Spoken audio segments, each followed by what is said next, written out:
So this one, Hannah, you haven't seen this yet, but I'm going to play this TikTok for you, and then we are going to discuss. This is like this viral TikTok about this young woman complaining about a job interview, and it's like a very interesting generational divide. On one hand, old people are saying she's entitled and ridiculous, and most Gen Zers are being like, wow, yes, this employer sounds absurd, good for you. You take a listen, and then we will discuss on the other side of this. I have never been so disrespected in my life. What I just experienced in this job interview, like what I just went through, there is not a clearer way to tell people that you are interviewing that we don't give a about our employees. We don't care about them. So I'm putting applications out all over Indeed. I get a response from one company, Brand IQ in Miami, Florida, and they're like, oh, we liked your application. We'd like to interview you. Can you come in for this interview? I'm like, okay, that's a little inconvenient for a first interview. Maybe like a phone call, a Zoom call. You want me to drive 45 minutes all the way for a first interview?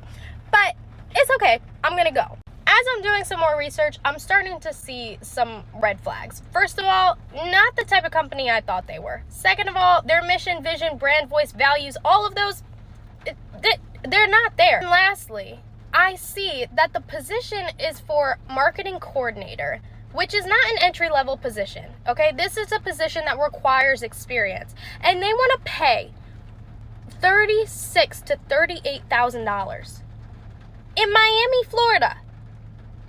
I'm like shocked at this, but I think like, okay, maybe something's wrong here. I'm just gonna go anyway and just find out what they're about. I walk up to their office, which isn't even an office. It's a little room with these two glass fish bowls like side by side, okay? And there's like 10 people sitting in this first like little fish bowl.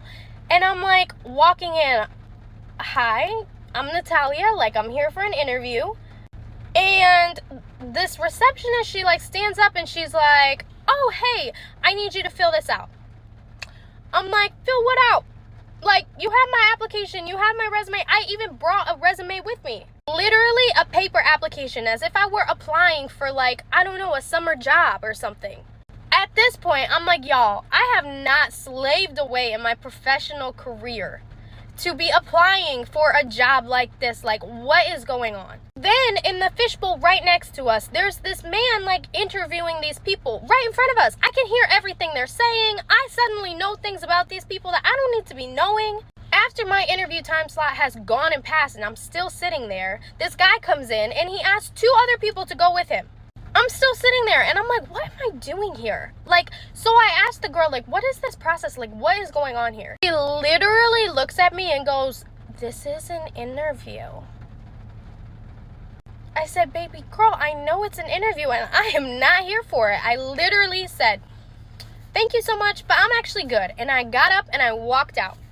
Like, if you want to show people that you do not care about your employees, that they are dispensable to you, literally just have an interview process like that. So Hannah, a bunch of the commenters thought that she was entitled or like it's totally normal to have to interview in person or to have to fill out a paper application. And I mostly sympathized. I thought she was a little dramatic, but I mostly sympathized with her actually in this video that's really blown up on TikTok. It's funny because you're Gen Z and I'm a millennial, and I have learned so much in a positive direction about how I want to approach work from you, because we're both very hard workers. We both work round the clock. But when I first started working next to you in various environments, I was like, oh, that's what it's like to put boundaries in place. That's what it's like to stand up for yourself. And I was just never taught to do that in the workforce. I mean, I come from boomer parents. I came from that mentality of like, just work really hard and you'll get ahead. And that's not always true. And when I graduated, I graduated into a terrible economy. It was 2010. Jobs were slim. And I also graduated into a terrible job market because I was going into the music industry, which for those who don't know is collapsing and pays like crap and treats people terribly. And I was just trying to survive, but there's so many things I look back on. I'm like, I wish I'd done this differently or that, like just how I let people speak to me, the kind of hours that I would agree to work for no pay, even just the pay I would agree to, like not knowing my worth. and not knowing like the red flags to look for in companies when you're interviewing with them. So I feel like Gen Z's actually come a long way, and to me, I think that's a free market response when you see people saying, we're not doing this, we're not working for this, I'm not going to do this kind of job for this hours, I don't want to work for people like this.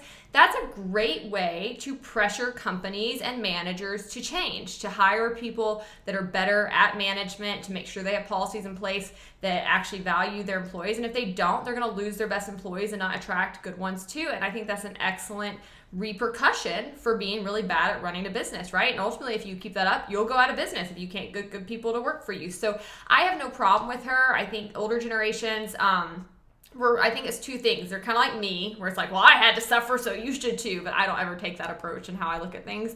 But then I also think the reality is a lot of boomers benefit from you being taught that you're entitled if you ask for more, right? Like they're the people at the top at this point. They own the companies, they're the managers. And so it really works for them if you're willing to work for nothing and work long hours and get crapped on all the time. So I'm pretty sympathetic to her. I actually walked out of a job interview once. I never told you this because it's random, but before I had a full-time job, I just graduated college. I was still performing, so I was not wanting like a typical 9-to-5, but I went in and I interviewed for this sales job that somebody connected me to. And this is actually a pretty common experience I've learned over the years. But you go in and you interview and they said, okay, we want you to come back one day next week and basically shadow somebody and see how you do. Weird. But I'm like, cool, I need a better job, I need more money, like I'll do it. So you get in that day, and what they basically do is they're sending you out into the field to try to sell stuff. They're basically getting free labor out of you for a full day. So I go to like one stop with this guy I'm shadowing, I'm in his car, and he's like, yeah, we're gonna go in. I don't know what we were selling. We were selling paper or something, let's say. And he's like, yeah, we're gonna go in and do this, this, and this. And I was like, so I'm going on like sales meetings? I'm gonna be pitching right now? And he was like, yeah. And I was like, I don't think I want this job, so I'm asking him questions about like the health benefits, and it was all terrible. And I literally called my boyfriend and I was like, come pick me up. Because I was in this guy's car, and he came and got me, and I ghosted. I left. The guy was texting me. He's like, where'd you go? And I was like, sorry, I don't want this job. Bye. Like, out.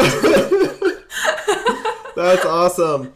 No, I mean, good for you. I think the one thing this girl in this video did is she played herself. Like, why did you go when the salary was $36,000? Like, that is not a workable wage in living in a city, especially for somebody, it seems like she has a degree in marketing or whatever.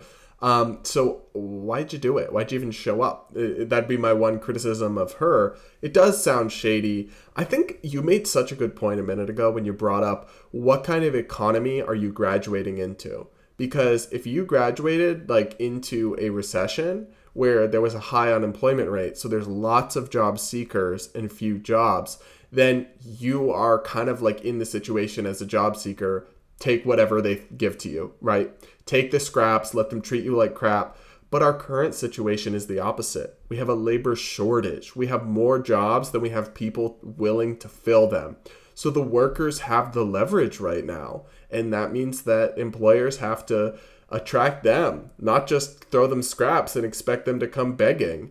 I think, yeah, I think she's got a little bit of Valley Girl to her. And she's like, literally. And very dramatic. But in general, I don't get why all these people were mad about this. Like, good for her for walking out if it's not the job she wants and not letting them kind of treat her like a entry-level, one of many, you're lucky to even be here. She said, no, thank you. Bye-bye. And I'm like, I love that energy. Yeah, I'm all here for it.